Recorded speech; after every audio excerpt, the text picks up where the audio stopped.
इस्तकबाल है आप सभी का हमारे YouTube चैनल आलमी पैगाम पर। मैं आपकी मेजबान बख्तियार खानम एक और अहम वीडियो के साथ आपकी खिदमत में हाजिर हूँ और हमारे साथ गुफ्तगू करने के लिए मौजूद हैं सीनियर सहाफ़ी जनाब आरिफ हसन साहब। आरिफ साहब, इस प्रोग्राम में हम आपका खैर मक़दम करते हैं। बहुत शुक्रिया।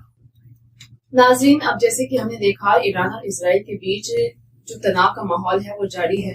ईरान खुद कहीं ना कहीं इस सब का जिम्मेदार है, क्योंकि उसने, जैसे कि हमने पिछली वीडियो में बताया था, कि उसने अपने जो पड़ोसी मुल्क है, पड़ोसी ममालिक हैं, उनमें से किसी की साथी बनाकर नहीं रखी है। तो ऐसे में उसकी खुद की भी कुछ ना कुछ कहीं ना कहीं गलती है।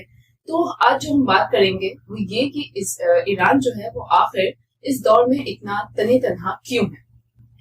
जी, तो ईरान को जो हम देख रहे हैं कि वो एक अकेला है, उसके साथ मुस्लिम ममालिक भी बहुत कम है जो उसके साथ खड़े हैं। तो आखिर ऐसा ईरान ने क्या किया है जो वो आज के दौर में भी बिल्कुल तने तनहा खड़ा है। देखिए, मैंने एक मरतबा शायद पहले भी कहा था, ईरान के साथ मुझे परेशानी क्या हुई।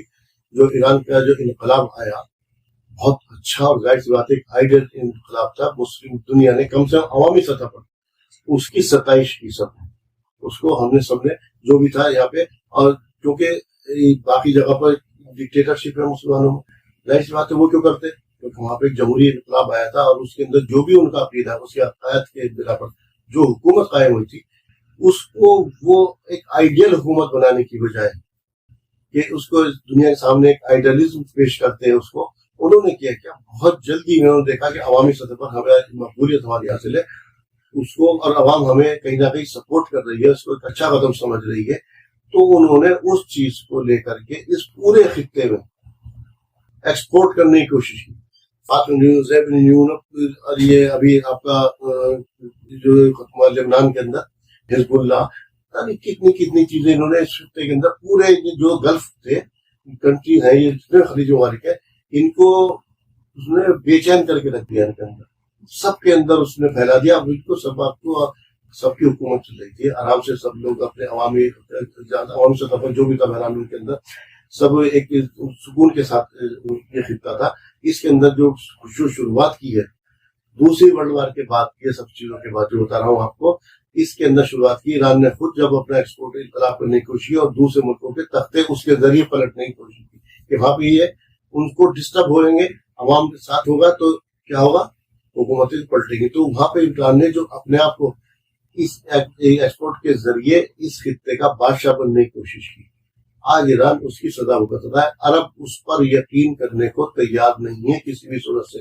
जब पाकिस्तान ने एटॉमिक धमाका किया, इन्हीं गल्फ कंट्रीज ने खुशियां मनाई थी, और आज ईरान को रोकने के लिए तैयार है। क्यों? क्योंकि ईरान ने अपना यकीन इस खित्ते से खुद खोया। जब आप किसी को डिस्टर्ब करोगे किसी भी तरह से, तो क्या होगा आपके? अब वो ईरान पर तैयार नहीं किसी भी सूरत से। वो चाहते कि वो खुद नहीं चाहते कि ईरान एटम बम बनाए। उन्हें मालूम कि अगर बना लिया सबसे पहले धमकाएगा किसे? हमें। अब यहाँ पे एक चीज और हम देखते हैं कि अभी जो जंगों का सिलसिला जारी है, इजराइल और ईरान, इजराइल और फिलिस्तीन, रशिया और यूक्रेन, तो ये जो एक जंगों का सिलसिला हम देख रहे हैं, क्या इसका असर आगे कई ममालिक पर भी पड़ेगा? अगर ये जंग फैलती है आगे चल के और बड़े खत्ते में फैलती है, तो इसका दुनिया पर क्या असर? देखो, जैसे कि मैंने पहले ही बताया था इसके बारे में कि अगर दो ममालिक के अंदर बढ़ जाती है दुनिया, अब तो जाहिर सी बात है तीसरी जंग अज़ीम बन गई। लेकिन अगर दो ममालिक में भी नहीं पड़ती, तो ईरान इस वक्त दुनिया को बेपनाह परेशान कर सकता है, खासतौर से इन खलीजी ममालिक जहां जहां अमेरिकन बेस है। उसने कहा भी है कि ये हो ही नहीं सकता कि इस हमले के अंदर अमेरिका और इंग्लैंड शामिल ना हो। हालांकि अमेरिका ने इनकार किया था, और ये अब सारी रिपोर्ट्स आ गई, सब जगह पर है कि जिस टाइम ईरान ने अपने 100 ड्रोन फेंके थे, उसके बाद फौरन अमेरिका से, कतर से उसके जहाज उड़े हैं, इंग्लैंड के जहाज उड़े हैं। इन्होंने उसके ड्रोन्स को भी रोका है, और जब ये हमला हुआ है तो आसमान में उन जहाजों की रिफ्यूलिंग की है अमेरिकन जहाजों ने। ये सारी रिपोर्ट आ गई। जहाज होते हैं, उसके ऊपर एक इनका जहाज होता है और सारी इंफॉर्मेशन दी है उसको, उसके ऊपर एक होता है रिफ्यूलिंग का। इन जहाजों को साथ में जो जंगी जहाज से रिफ्यूलिंग की है इसके अंदर।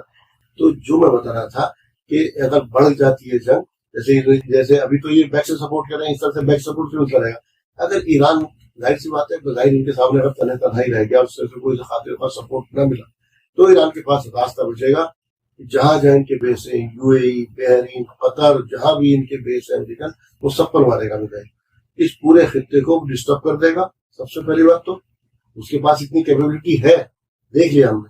اور دوسرا وہ جب سمندر کو ڈسٹرب کرے گا، ابھی سمندر کے راستے بند کرے گا، آپ دیکھیے ملک میں ہاکار بڑھ جائے گی. یہی یورپ جو اسرائیل کے ساتھ اندھے ہو کر کھڑا ہوا ہے، آنکھوں پہ اس نے سارے انصاف کے تقاضے سب بند کر دیے، سارے ادارے اس کے لیے کھلی چھوٹ دے رکھی، جس میں پہلے جو ہی لاسٹ اس نے کہا تھا کہ ہم فلسطین کی ریاست کے لیے کام کریں گے، اور جب تک اس کے ہم قیام اس کو بنا بنا لیں تو اس خطے میں شانتی نہیں ہو سکتا، امن نہیں ہو سکتا. وہی اب آ کر کے اس کے ساتھ کھڑا ہو گیا، جبکہ ساری غلطی پہلے حملہ اس نے کیا، اس کی ساورنٹی کی خلاف ورزی اس نے کی ہے اسرائیل نے، اب وہ بھی اس کے ساتھ کھڑا ہوا. ان کو امریکہ تو خود کفیل ہے تیل کے بارے میں، لیکن یہ یورپ کا 80% تیل یہیں سے جاتا ہے. اس دنیا میں ویسے تباہی مچ جائے گی، اور جب اس طرح تباہی مچے گی تو یقینی طور پر جو ہم بار بار کہہ رہے ہیں کہ اسی طرح پہنچیں گے. ایک سوال اور یہاں پہ اہم جو سوال ابھرتا ہے وہ یہ کہ اگر یہ جنگ ایسے ہی لمبی چلتی رہی تو اس کا ہندوستان پر کیا اثر پڑے گا؟ آگے وقت میں آگے چل کے ہندوستان بھی کیا اس جنگ کا حصہ بنے گا؟ اور اگر ایسا کچھ ہوا ہندوستان کی طرف، یہ جب جنگ پھیلی ہندوستان اس میں شامل ہوا یا نہیں ہوا، ہندوستان پر جو بھی اثر پڑا، تو انڈیا کی جو فورن پالیسی ہے وہ اس کو لے کر کیا؟ دیکھو اس میں کسی وقت بہت تفصیل سے بات کروں، اس وقت میں اس میں بتا دوں انڈیا کی جو فورن پالیسی ہے اس وقت سب سے ورسٹ پالیسی ہے. پچھلے 11 سالوں میں جو ڈسکس ہوئی ہے اس سے خراب پالیسی نہیں ہوئی.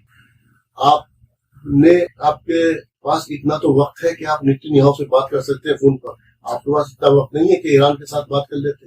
ایران نے آپ کو چابہار وہ دیا پورٹ، اس پر آپ نے اربوں روپے کروڑوں روپے آپ نے خرچ کر دیے اس کے اوپر. آپ یہ سمجھ لیجیے انڈیا کے لیے ایک خطرہ جو سب سے بڑا بن رہا ہے.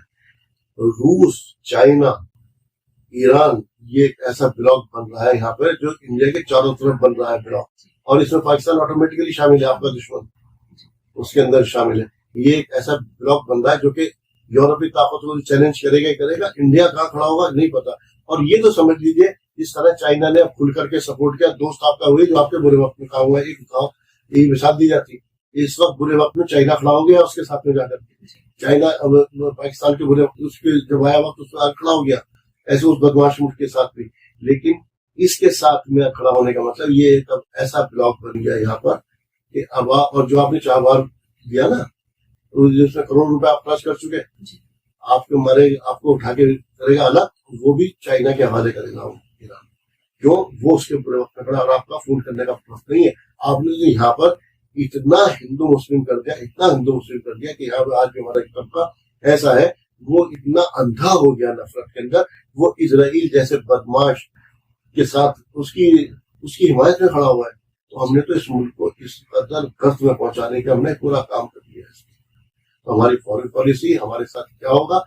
دیکھو جنگ تو کسی نہ کسی وقت میں بند ہونی ہے، اور سب کی دعائیں کہ جلد سے جلد بند ہو. جنگ ایسا تو معصوم لوگ ہی مارے جاتے ہیں. جن جنگ بند ہو گئی، اور سب کی کوشش اب یہ بھی رہے گی، اگر دباؤ پڑا تو امریکہ پیچھے ہٹا، تو امریکہ نے اسرائیل کو پیچھے کر دو، کیونکہ اسکندر ٹرمپ کا جو سب سے خوبصورت لفظ ہے جس کو سب سے زیادہ پسند ہے اس کا ہے ڈیل.